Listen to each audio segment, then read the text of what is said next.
Hello and welcome to the Keep It Local Maine podcast, where we tell the stories of local business owners and Maine residents and learn more about what they do, who and what inspires them, their challenges, successes, and more. My name is Todd Regalinski. And I am Kimberly Regalinski. And we are the publishers of Keep It Local Maine, a local magazine that helps showcase local businesses to the people in and around their communities. Thank you for tuning in to our weekly podcast that you can subscribe to on Podbean, Apple Podcasts, and Spotify. You can learn more about us at keepitlocalmaine.com and follow us on Facebook, Twitter, and Instagram through the links in the show notes. This episode is sponsored by Fabian Oil, a family-owned and operated business that offers heating oil and propane delivery, services, and repairs. Fabian has been serving central and northern Maine with propane and oil for over 30 years. As a local Maine business, they cherish the relationships they have formed by serving the people of their communities. In 2019, Fabian entered the southern Maine region with a heating oil acquisition, and they have recently brought propane to the market. They are aggressive and would love to be your supplier. Give them a call at 207-793-2044 or visit fabianoil.com. In this episode, we'll be talking with Jeff Buckwalter, CEO and co-owner of The Holy Donut. Jeff moved to Maine from Illinois as a freshman in high school, growing up in Farmington and attending Mount Blue High School. He then went to the University of Maine in Orono, where he met his wife Elizabeth, to whom he's been married to for 21 years. He joined the family business founded by his sister-in-law, Leigh Kellis, in 2013 when they had just one location on Park Avenue in Portland. They now have 3 locations and are building out their newest location in Portland's Old Port with plans to continue to grow the brand. In his downtime, he loves spending time outdoors and has a passion for fly fishing, bow hunting, and exploring wild places in Maine's North Woods. He currently lives in Scarborough with his wife and 3 children. Welcome to the show, Jeff. We're so glad that you're here with us today. Thank you for having me. It's my pleasure. Yeah, this is great. I'm so excited. I'm even more excited because I feel as though I have a deep, abiding connection with the Holy Donut, just from the amount of the sheer amount of them that I've shoved into my donut hole over the years. So I'm very excited about this. I don't know if you're more excited than I'm excited. I don't know about that. Okay. So Jeff, can you give us some history on how the Holy Donut got started and also how you came to be the CEO? Yeah, absolutely. Well, the Holy Donut was founded by my sister-in-law, Leigh Kellis.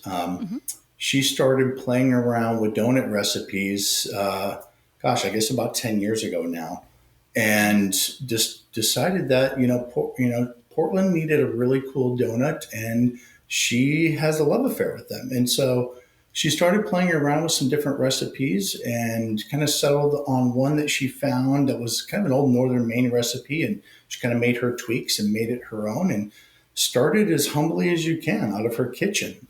She used to make a dozen donuts a day and take them down to Coffee by Design on India Street. And, they kind of took off there. And I think a couple other Coffee by Designs jumped on board. And then she got Whole Foods and some other wholesale accounts soon followed. And it wasn't long before, she and my father-in-law, Alan, and her sister, Elizabeth, who's my wife, decided they wanted to open their first shop. And so they opened on Park Avenue in March in 2012. And thankfully, with the financing from my mother-in-law, Cynthia, who put up her life savings to launch the first shop. It was a really kind of cool family grassroots endeavor. Yeah. And that's amazing. Yeah, no, it's just like, it's the coolest thing, right? And none of them were restaurateurs, right? I myself had, I think when I was 13, I washed dishes in a kitchen once, but that was my only experience in food. Wow. Now, wait a minute. You washed them once. Was that the infamous thing that parents always tell you, like, oh, we're out of money, you're going to have to wash dishes? Did that actually happen somewhere? It didn't, although my mother did work. It was actually a catering company where I grew up in Indiana. And it was a short-term summer gig. And but the reality was, so my father-in-law, Alan, well, we're a very close, tight-knit family, have, Sunday dinners every week without variation. Nice. And so he would frequently, talk to me about what's going on. And now he wanted to get me into the business with him one day. And I was working in the hospitality industry in sales and marketing. And I was traveling a lot and wasn't necessarily really enjoying my career, although it provided a good living for our family. And basically, I guess I made the leap of faith in the summer of 2013, being that it was a brand new business virtually. They certainly weren't turning a profit, and there really wasn't much room to bring me aboard. I certainly felt like what Leigh had started, there were substantial legs to it. And so, Liz and I made the decision to really cinch our belt as a family and dip into some savings and basically cut our household income in half to kind of take this leap of faith and jump into the family business. Wow. That's powerful. That's really cool. Yeah. And I love how it's described as a leap of faith when we're talking about the Holy Donut. It was. I've got donut puns off of donut puns just going through my head right now. I'm so focused on this. I think I should have had dessert after lunch. That's what I'm thinking. That's quite right. No, it was really, again, it's been a really very interesting and journey for us all. And so we, when I came aboard, we had plans we did have plans to open on Exchange Street in the Old Port. And the reality was, in retrospect, we really, we were all very green in food. And in retrospect, we really had no business opening a second location because we didn't have things on lock at our first store on Park Avenue. And to top things off, the timing was very poor. We signed the lease in August and opened on Halloween, which, opening a new business at the end of a season in the Old Port, not the best advice I would give to anybody going forward. Mm-hmm. But to kind of couple with the poor timing of that, on opening day, our fryer broke down. Gosh. And so we had to drive to Boston, grab a new fryer quickly and bring it back into the store. And, as fate would have it, as I was bringing it into the store, it slipped and fell on my ankle and crushed every bone in my ankle. Jeez. Which was it was not a lot of fun. Let's put it that way. And so that was challenging for sure, because that laid me up for quite a while. But the timing was very interesting in that it was, and I think another little twist of fate, and it was kind of a blessing because I couldn't go around and make donuts anymore. And so, allowed for me to kind of dig into the guts and the financials of the business. And, in doing so, discovered really there was no accounting systems in place and no monitoring or measuring or reporting. It was very much a shoebox business. So during that downtime, it allowed for me to set up accounting systems and identify really that we were losing a lot of money and in real risk of going out of business. Yeah. And so, while it wasn't a fun experience, it was, who knows how much longer we would have gone on selling product at a loss, and had it not been for that unfortunate incident. And so, it's always interesting, as we say, there's always something cool going on. But I guess over time, in terms of, becoming the CEO, I just, kind of started running and managing the business. It was, Leigh was terribly creative and a very hard worker, and as was Alan, but weren't necessarily interested in the business metrics, and diving into spreadsheets and doing all of those things. So that kind of became my duty. And shortly thereafter, sometime, I think around late 15, early 16, Alan was diagnosed with pancreatic cancer.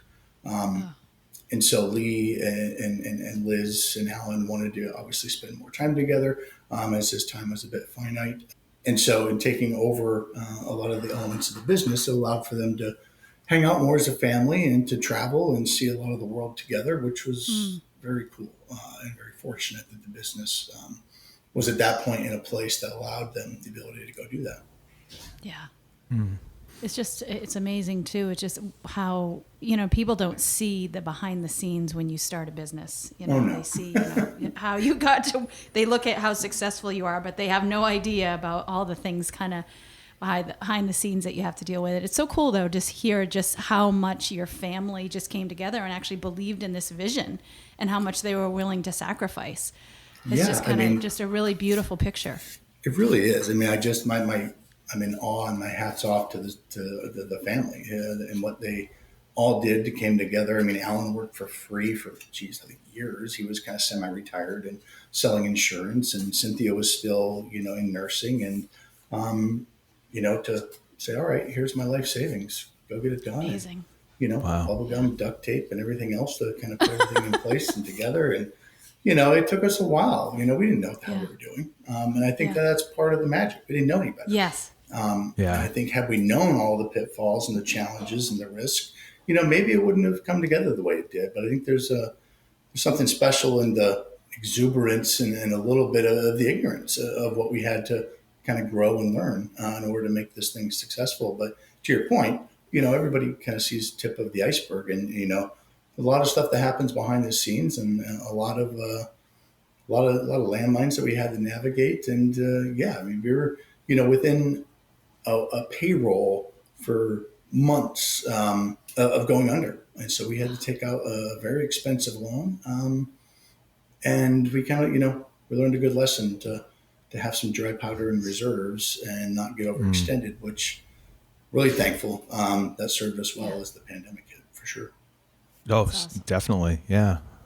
So it's not every day that you see mashed potatoes, as much as I love them, as a donut ingredient. Now, how did that happen, and what is it about that then makes Holy Donut so good?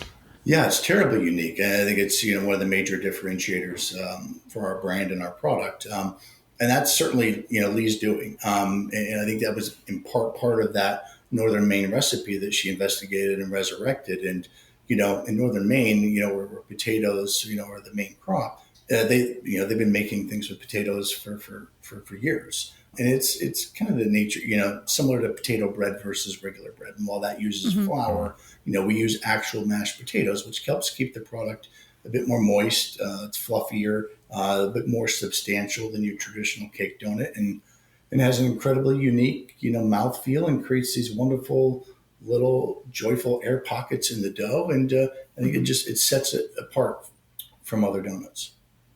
Yeah, it really does. Yeah, and I mean, well, before becoming gluten-free, I was quite the donut connoisseur, I consider myself.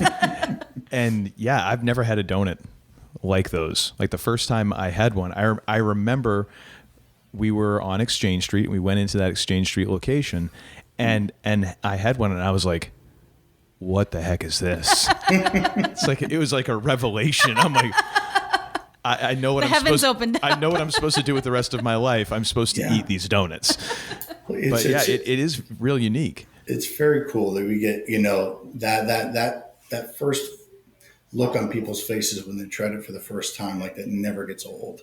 They're just kind of blown away at the uniqueness, and it's different. And certainly we try to make sure we do our part with really creative flavors in the dough and the glaze. And, it's it's sort of a religious experience for people who have never been introduced to it. And it's always cool to see that reaction for the first time. And especially for people that, are gluten-free. Oh, yeah. To be able to, you can't find gluten-free donuts anywhere. I mean, and or good. Anything, and besides like plain. Yeah. Right. So, hey, you want a donut? It's plain. Like, oh, that's nice, but what else you got? Well, we got plain, and we got plain. I guess you could take a salt packet or put it something. I'm like, oh, gee, that's lovely. No, that's easily one of the fastest growing segments for us as a gluten-free product, and that recipe is certainly a labor of love that's been tweaked many, many times over the years to try to continue to perfect it, and we're terribly proud of that product. I think it stands up well versus most gluten-free products you're going to find, fresh or otherwise, that are out there in the market, and people dig it. And we've had, a couple of people that have worked in our gluten-free area over the years who are celiac, and we do test it a couple of times a year. We grab one off the shelf that's been sitting in the store all day, and it always comes in at somewhere between 2 and 3 parts per million, so it's exceeding the threshold, and people dig it. Yeah, it's great. So can you tell us about some of the new things that are happening with the Holy Donut? Sure. So during the pandemic, we, as we, took on the PPP loans and wanted to make sure we kept our people whole, there was ample time. And so we did a bit of research and to be prepared for when the tide started to turn, as they are now.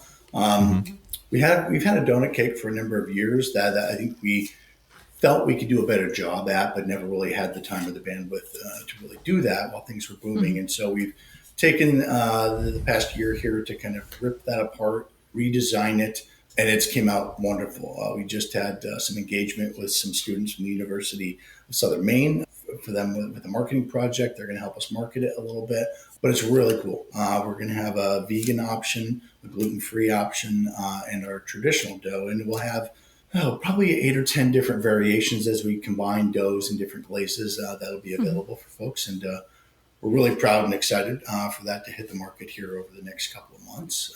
We're also working on an interesting kind of ice cream donut sandwich Wow. that will be unveiled this summer. There'll be a limited time offer a bit with the other ongoing challenges with COVID. Bandwidth and capacity are certainly a challenge there. So it'll kind of come and go as we have the opportunity, time, and the space to do it. But it's the initial results are pretty awesome. Everyone's kind of digging it. So we're excited. So those are kind of some of the newer products that we're going to be releasing here this year. And certainly we're excited to have signed a lease in a new location, the former Bill's Pizza at 177 Commercial in the Old Port. And it was certainly tough on us to have to close down Exchange during the pandemic last October, but that location really just took it on the chin.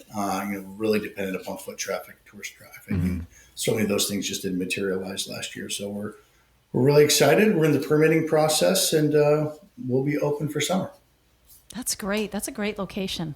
Yeah. Oh, it's fantastic. The exposure's great, excellent parking, and really it's just, it's in the heart of the Old Port, so we couldn't be happier with the location. Yeah, I have to admit, as we were talking about donut cake and then ice cream donut sandwiches, I was getting a little lightheaded.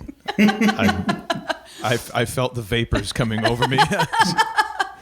Because we had talked a little before the show about the donut cake, but you waited till we were recording to drop the ice cream donut sandwich thing on me, and I'm like, oh wait, I'm done now. I'm done. You got to keep an ace up your sleeve, right? Well, as he was talking, all I was thinking about was, dang, as soon as this is over, I'm going to the Holy Donut. We do have to go by there, don't we? We do. Oh man. Well, I appreciate you guys, and the sentiment, from the public and the community has just been, humbling to say the least. Overall allowing for our product and our brand to grow as it has, but certainly during the pandemic, the support of our community is just, we were overwhelmed by that, and so we terribly thankful that people continued to see us as a safe place to kind of get some comfort food and a little touch of normalcy. Yeah. A touch of just a taste of normalcy. Oh, that's all right. I got to stop drooling. I've got another question to ask. As a company, you've been giving back to the Maine community for a while. Can you tell us about Flower Power? Yeah, certainly. In terms of giving back to the community, we owe, our communities where we have locations a huge debt of gratitude, as I was saying, for the support that we've had. And so, we feel we have a duty to give back whenever possible. And so we make a point to do that every year. And so a few years ago, we kind of created Flower Power, FLOUR, Power, kind of as the vehicle to describe and kind of house our efforts to support our communities. And that's through the power of flower, right? And so we do our best to give back as much as we can. And we hope in time that this initiative might even be able to grow beyond our confines to include other companies that may use flour, bakeries, pizza places, what have you, to really kind of team up so that we can do even more good in the communities. And so, under that umbrella is our VTO program, which is our volunteer time off program, where our teammates can earn an extra 2 days off per year by volunteering in the community. We feel like it's a great way for people to fill their cup, right? I mean, you get so much out of giving to people who might be less fortunate than you. And so be able to introduce our employees to what that feels like, to give back genuinely, but also to reward them hour for hour for what they spend out in the community helping others. That's really cool. Yeah, I love that. Yeah, no, it's really cool. And this was, I think it was 2000, it must have been summer of 19 when we kind of launched Flower Power. And so in addition to creating some initiatives over the summer to give back to some entities like Special Olympics, Full Plates, Full Potential, Friends of Casco Bay, we also offered opportunities, as I was mentioning, for our staff to give back. And so several times throughout the year, and I think it was Lauren, our office manager, who kind of came up with the idea, or it might have even been Leigh, I can't recall, of basically partnering with the local florist, and we did with Fleur de Lis over in South Portland. And I think it was 4 or 5 times throughout the course of the summer, we would get bouquets and put them in our Teal-mobile and go visit occupants in senior living homes who we felt like maybe needed a little bit of a something to brighten their day. So we would go through and deliver the flowers and a little bit, some donuts and some sweet treats. And was a really cool thing. And, I'm not sure whether, the tenants at the senior living homes got more out of it or we did, but seeing a lot of our staff being able to participate and being able to bring a smile to somebody's face who didn't ask for it, but just kind of surprising them there was really super cool. And so we're really looking forward to things getting back to semi-normal so we can start doing more of those things. That's great. Yeah. Such a good feeling. And I love how you involve the staff with that, because it's beautiful. It's a beautiful picture of what you can accomplish together. Yeah. I certainly believe that, we make some of the best donuts in the world, but the reality is that we say internally, they're really just the conduit, right? That allows for us to do some really cool things in the community and help our internal teammates grow, as well as, doing whatever we can to help and give back to the communities that support us so mightily. Yeah, that's great. So this is a question we always like to ask because we're just kind of selfish and we always want to know the kind of answers. But how would you say you define success?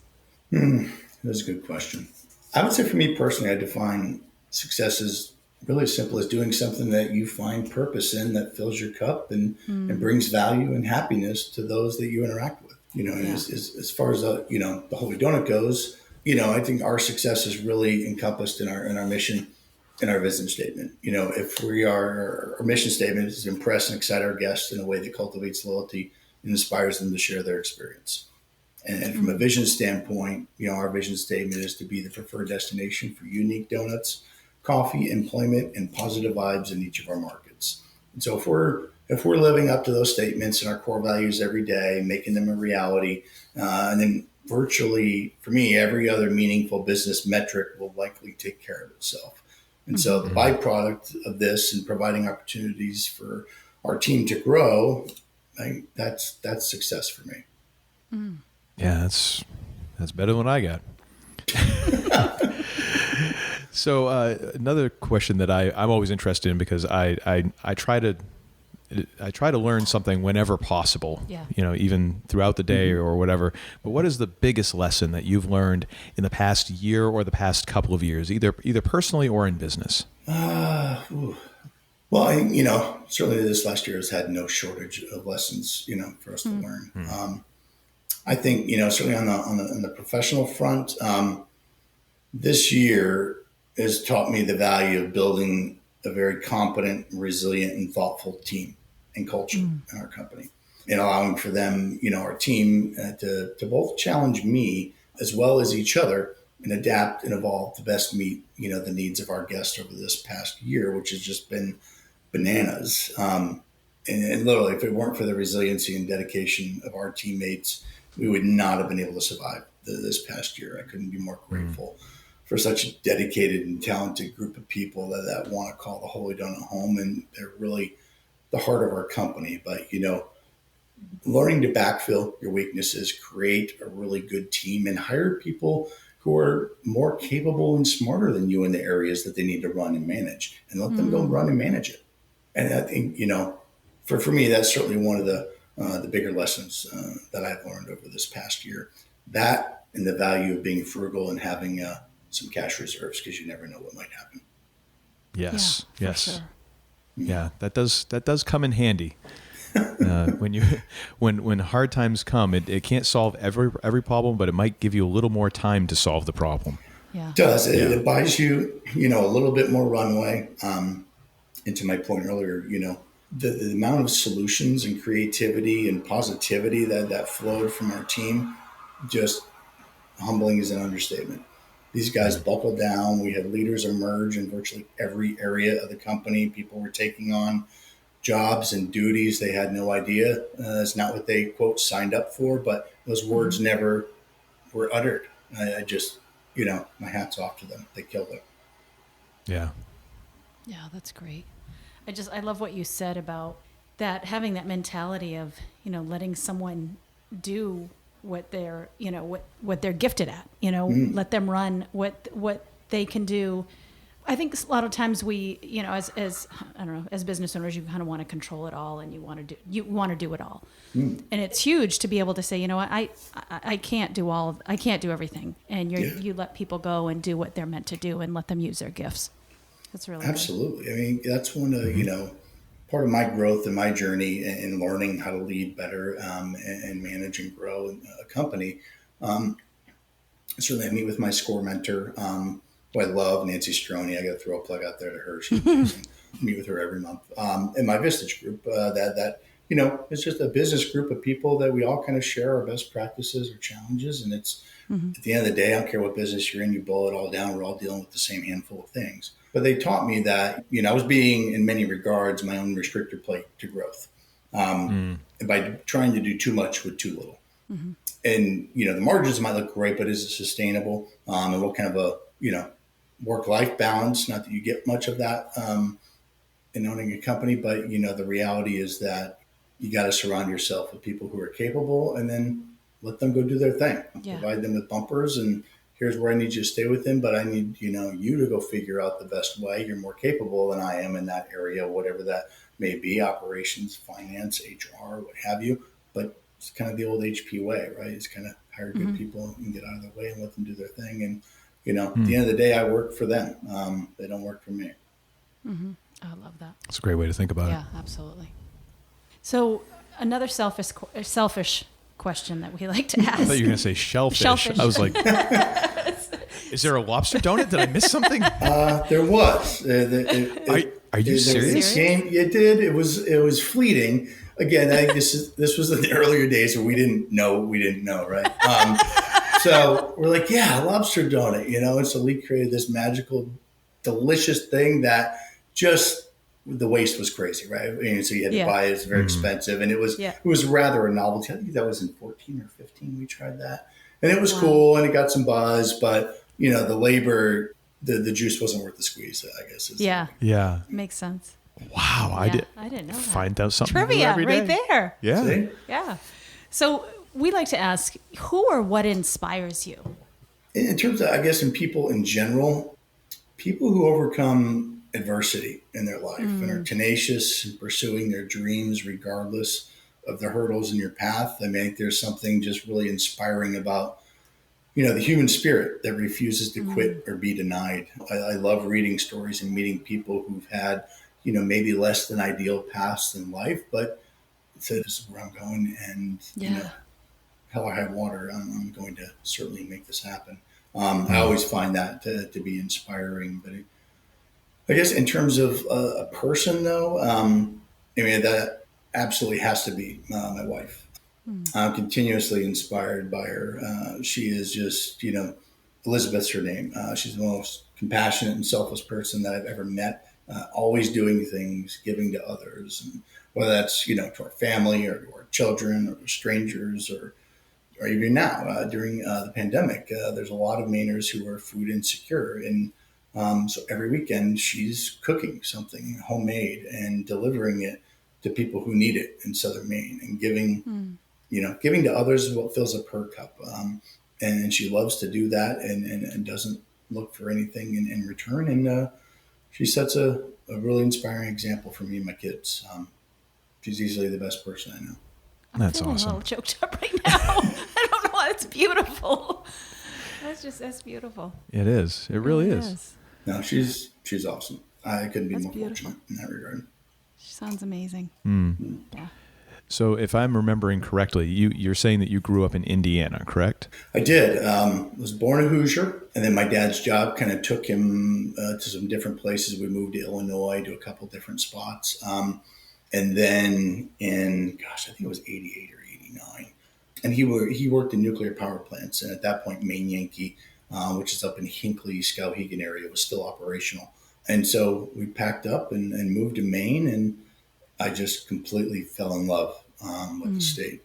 It just, since my father's moved away, and it's just my brother and I chose to stay, but it was immediately home. I grew up in the outdoors and loved that more than, anything outside of family and business. And so, love Maine to death. So you'll have a slightly different perspective than some of the people we talk to. You'll have a perspective that's similar to mine, whereas we're both from away, as it's said here in Maine. Yes. Which I'd never heard that expression before until I moved here. I'm like, I'm from where? They'll never let us be part of the club, Todd. Ever. And you know what? That's all right. I get it. Right. I understand. And much like Groucho Marx, I don't know if I'd want to be a member of any club that would have me as a member. So I just try to look at it that way. But what is your favorite part of living in Maine? Yeah, it's the natural beauty, right? I love, that Maine is the most heavily forested state in our country. And, it's just filled with wild, rugged, out of the way places where, you can just escape the sights and the sounds of any civilization and kind of just have a voyeuristic view of nature happening independent of you. It's a perfect place to go and plug, find your center and just, kind of enjoy the simplicity of watching nature do its thing. For me, it just doesn't get a whole lot better than that. Outside of work and family, the outdoors, particularly fly fishing and bow hunting, and those are my passions that I pursue whenever possible. That's great. Yeah. Right on. Well, Jeff, thank you so much for taking time out of your day. Great. Sure, you're a busy person, so we do appreciate you lending us a little bit of your time and making us both drool thinking about donuts. And we will definitely have links to the Holy Donut website as well as social media pages. And we will make sure that we keep in touch because we want to hear more about donuts sometime in the future. But thank you so much for talking with us, sharing a little bit of your story, and we wish you continued success. Yes. And that's not just selfishly because we want more donuts, because we think it's a great thing that you're doing. Absolutely. Well, thank you very much. It's certainly my pleasure to sit and chat with you guys for a little bit, and I certainly appreciate your support, and I look forward to talking again soon. Absolutely. Thanks a lot, Jeff. We appreciate it. You're welcome. Thank you. Thank you again to our sponsor, Fabian Oil. Be sure to contact them for all your propane and heating oil needs using the information in the show notes, and thank you for listening.